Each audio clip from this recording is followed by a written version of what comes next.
তারেক রহমান ভারতে যেতে পারবে না। ওসমান হাদির খুনিদেরকে ভারতে থাকা সেটা একটা কেবলমাত্র একটা ইস্যু। প্রধানমন্ত্রী যদি ভারতের মাটিতে পা রাখেন, এইটাই দেশের জনগণের সাথে গাদ্দারি হবে। উনি ফিরবেন, ফিরতেই হবে ওনাকে। 4 আগস্ট 2024 বিএনপির মুরত ছিল না। এত ভয় কেন সরকারে যদি আওয়ামী লীগ কোথাও নাই থাকে? ভারতের 100 অনুনয় বিনয়েও শেষ পর্যন্ত মন গলল না বাংলাদেশের প্রধানমন্ত্রী তারেক রহমানের। দিল্লি ভেবেছিল অতীতে যেমনটি হতো, দিল্লির সাউথ ব্লক থেকে কেবল একটি কূটনৈতিক ফোন কল এলেই বুঝি ঢাকা মাথা নিচু করে দরবারে ছুটে যাবে। কিন্তু না, 24-এর গণঅভ্যুত্থান পরবর্তী পরিবর্তিত বাংলাদেশে দিন এখন পুরোপুরি বদলে গেছে। ভারত সফরের আনুষ্ঠানিক আমন্ত্রণের জবাবে প্রধানমন্ত্রী তারেক রহমান এমন 3টি সরাসরি এবং নজিরবিহীন কঠিন শর্ত জুড়ে দিয়েছেন, যা শুনে রীতিমতো ঘাম ছুটছে ভারতের পররাষ্ট্র মন্ত্রণালয়ের নীতি নির্ধারকদের। তিনি স্পষ্ট এবং দ্ব্যর্থহীন ভাষায় জানিয়ে দিয়েছেন, আন্তর্জাতিক অপরাধ ট্রাইব্যুনালে মানবতা বিরোধী অপরাধে দণ্ডপ্রাপ্ত ফ্যাসিবাদীদের প্রতীক শেখ হাসিনাকে অবিলম্বে বাংলাদেশের হাতে তুলে দিতে হবে। শহীদ শরীফ ওসমান হাদি হত্যাকাণ্ডে জড়িত ভারতে আত্মগোপনে থাকা ঘাতক ও চক্রান্তকারীদের কোনো ছাড় না দিয়ে দ্রুত হস্তান্তর করতে হবে। ভারতের মাটিতে বসে বাংলাদেশের সার্বভৌমত্ব ও স্থিতিশীলতার বিরুদ্ধে সব ধরনের রাজনৈতিক উস্কানি ও নাশকতামূলক ষড়যন্ত্র পুরোপুরি বন্ধ করতে হবে। এই 3টি শর্ত পূরণ না হওয়া পর্যন্ত প্রধানমন্ত্রী তারেক রহমান ভারতের মাটিতে কোনো অবস্থাতেই পা রাখবেন না। হ্যাঁ দর্শক, দীর্ঘ 1.5 দশক পর ঠিক এমন একটি আত্মমর্যাদাশীল ও মেরুদণ্ড সোজা পররাষ্ট্র নীতিই তো দেখতে চেয়েছিল বাংলাদেশের 16 কোটি মানুষ। কিন্তু প্রশ্ন হচ্ছে, কেন হঠাৎ দিল্লির প্রতি এতটা কঠোর অবস্থান নিল ঢাকা? নরেন্দ্র মোদী সরকারই বা এখন কোন কঠিন কূটনৈতিক ফাঁদে পড়ল? আর দক্ষিণ এশিয়ার ভূ রাজনীতিতে এই সিদ্ধান্তের প্রভাব কতটা সুদূর প্রসারী হতে চলেছে? পুরো ভূ রাজনৈতিক সমীকরণটির প্রতিটি খুঁটিনাটি জানতে আজকের বিশেষ ভিডিওটি শেষ পর্যন্ত দেখুন এবং সাবস্ক্রাইব করে যুক্ত থাকুন বাংলা ভাইরাল 24 এর সাথে। ঘটনাটির সূত্রপাত ঠিক গত সপ্তাহে। ঢাকায় নিযুক্ত ভারতীয় হাই কমিশনার দীনেশ ত্রিবেদী যখন প্রধানমন্ত্রী তারেক রহমানের সাথে সৌজন্য সাক্ষাৎ করতে এলেন, তখন থেকেই ভারতীয় গণমাধ্যমে এক অভূতপূর্ব উল্লাস শুরু হয়। দিল্লির সাউথ ব্লক এবং ভারতীয় মিডিয়া এমনভাবে প্রোপাগান্ডা ছড়াতে শুরু করেছিল যেন বাংলাদেশ সরকার প্রধান খুব দ্রুতই নয়াদিল্লি সফরে যাবেন। এমনকি ব্রিক্স সম্মেলনের সাইডলাইনেও একটি বিশেষ আমন্ত্রণের বার্তা নিয়ে আসা হয়েছিল। ভারতীয় থিঙ্ক ট্যাঙ্ক এবং কূটনীতিকদের বদ্ধ মূল ধারণা ছিল, গত 1.5 দশক ধরে চলা একতরফা বন্ধুত্বের যে ধারাবাহিকতা ছিল, বর্তমান সরকারও হয়তো ভারতের গুড বুক এ থাকার জন্য এক পর্যায়ে খাড়া থাকবে। তারা ভেবেছিল দিল্লির সামান্য ইশারাতেই ঢাকার কূটনৈতিক চাকা ঘুরবে, কিন্তু সবাইকে হতবাক করে দিয়ে সেই চিরচেনা হিসাব নিকাশ এক নিমিষেই উল্টে দিয়েছেন প্রধানমন্ত্রী তারেক রহমান। দিল্লিকে স্পষ্ট জানিয়ে দেওয়া হয়েছে, অতীতে কি ঘটেছে তা অতীত। নতুন বাংলাদেশ নতজানু কূটনীতির নীতিতে বিশ্বাস করে না। কোনো ধরনের আনুষ্ঠানিক ভারত সফরের টেবিলে বসার আগে ঢাকার দেওয়া 3টি শর্ত মেনে নিয়ে উপযুক্ত ও অনুকূল পরিবেশ প্রমাণ করতে হবে। দর্শক, প্রশ্ন উঠতেই পারে, হঠাৎ কেন ভারতের প্রতি এই চরম অনমনীয় অবস্থান গ্রহণ করল ঢাকা? এর পেছনের প্রেক্ষাপটটি অত্যন্ত স্পষ্ট এবং পরিষ্কার। গত 5 আগস্টের ঐতিহাসিক পট পরিবর্তনের পর দিল্লিতে আশ্রয় নেন শেখ হাসিনা, কিন্তু আন্তর্জাতিক অপরাধ ট্রাইব্যুনালে মানবতা বিরোধী অপরাধ ও গণহত্যার দায়ে অভিযুক্ত হওয়ার পরও তিনি ভারতের মাটিতে বসে একের পর এক প্রকাশ্য রাজনৈতিক তৎপরতা চালিয়ে যাচ্ছেন। সম্প্রতি দিল্লিতে বসে তিনি ভার্চুয়াল সংবাদ সম্মেলন করেছেন, রাজনৈতিক বিবৃতি দিয়েছেন এবং বাংলাদেশের অভ্যন্তরীণ পরিস্থিতি অস্থিতিশীল করার প্রকাশ্য উস্কানি দিয়েছেন। একটি স্বাধীন ও সার্বভৌম প্রতিবেশী রাষ্ট্রের বিরুদ্ধে আশ্রয়দাতা দেশের মাটি ব্যবহার করে এমন ন্যাক্কারজনক রাজনৈতিক তৎপরতা চালানো আন্তর্জাতিক কূটনীতি ও জাতিসংঘ সনদের সুস্পষ্ট লঙ্ঘন।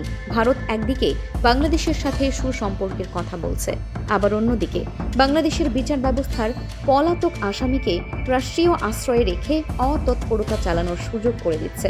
ঢাকার চোখে এটি চরম বিচারিতা। দেশের সাধারণ ছাত্র জনতা, রাজনৈতিক বিশ্লেষক থেকে শুরু করে আপামর জনগণের তীব্র ক্ষোভের কথাই প্রতিফলিত হয়েছে প্রধানমন্ত্রীর সিদ্ধান্তে। বাংলাদেশ সাফ জানিয়ে দিয়েছে, ফ্যাসিস্টদের রাজনৈতিক পুনর্বাসনের নিরাপদ আশ্রয়স্থল বানিয়ে কোনো দেশ বন্ধুত্বের নাটক করতে পারে না। রোববার সকালে পররাষ্ট্র মন্ত্রণালয়ের এক বিশেষ ব্রিফিংয়ে মুখপাত্র AKM শহীদুল করিম অত্যন্ত বলিষ্ঠ ভাষায় এই শর্তগুলো তুলে ধরেন। চলুন গভীরভাবে বিশ্লেষণ করে দেখা যাক কি সেই 3টি শর্ত যা ভারতকে এক চরম কূটনৈতিক সংকটের মুখোমুখি দাঁড় করিয়েছে। প্রথম শর্ত, শেখ হাসিনাকে অনতিবিলম্বে ফেরত দিতে হবে। এটি কোনো ফাঁকা রাজনৈতিক দাবি নয়, এটি পুরোপুরি একটি আন্তর্জাতিক ও দ্বিপাক্ষিক আইনি বাধ্যবাধকতা। মনে করিয়ে দেওয়া হচ্ছে 2013 সালের দ্বিপাক্ষিক বন্দি প্রত্যার্পণ চুক্তির কথা, যে চুক্তিটি স্বয়ং শেখ হাসিনার আমলেই ভারতের সাথে স্বাক্ষরিত হয়েছিল।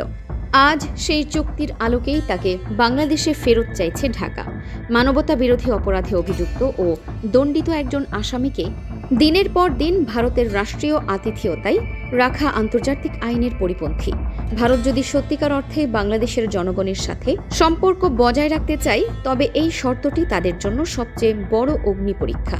দ্বিতীয় শর্ত, ভারতের মাটিতে বসে বাংলাদেশ বিরোধী ষড়যন্ত্র চিরতরে বন্ধ করা।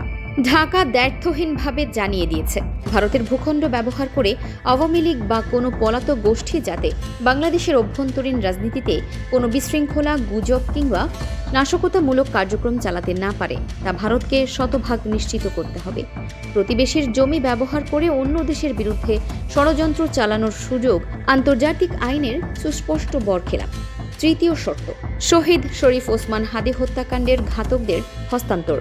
এই শর্তটি বাংলাদেশের ছাত্র জনতার হৃদয়ের রক্তক্ষরণের সাথে জড়িত। বিপ্লবী তরুণ নেতা শরীফ ওসমান হাদিকে নৃশংসভাবে হত্যার পর যে সকল চিহ্নিত ঘাতক সীমান্ত পেরিয়ে ভারতে পালিয়ে আশ্রয় নিয়েছে বলে সুনির্দিষ্ট প্রমাণ রয়েছে, তাদের দ্রুত বিচার নিশ্চিত করতে কাল বিলম্ব না করে বাংলাদেশের আইন শৃঙ্খলা বাহিনীর কাছে তুলে দিতে হবে। শহীদদের রক্তের সাথে কোনো আপোষ হবে না, এটি ঢাকার চূড়ান্ত বার্তা।